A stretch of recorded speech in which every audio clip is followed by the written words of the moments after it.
যদি আত সমান 1 হলে আত এর মান কত? তাহলে দেওয়া আছে sine theta plus cos theta সমান 1। তাহলে এখানে উভয় দিকে বর্গ করতে হবে। Sine theta plus cos theta whole square equal to 1 এ পুরো স্কোয়ার।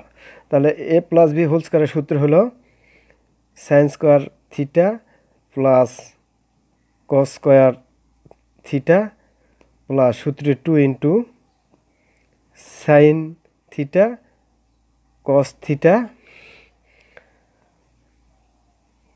ইকুয়াল টু 1 এর উপর স্কোয়ার মানে 1।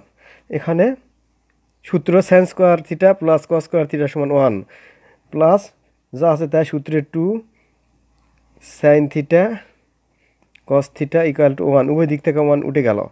তাহলে 2 sign theta cos theta equal two 0। Sign theta cos theta 0 ভাগ 2 নিচে আসবে। অতএব sine theta cos theta equal to 0কে কোনো সংখ্যা দ্বারা ভাগ করলে 0 হয়। অ্যান্সার।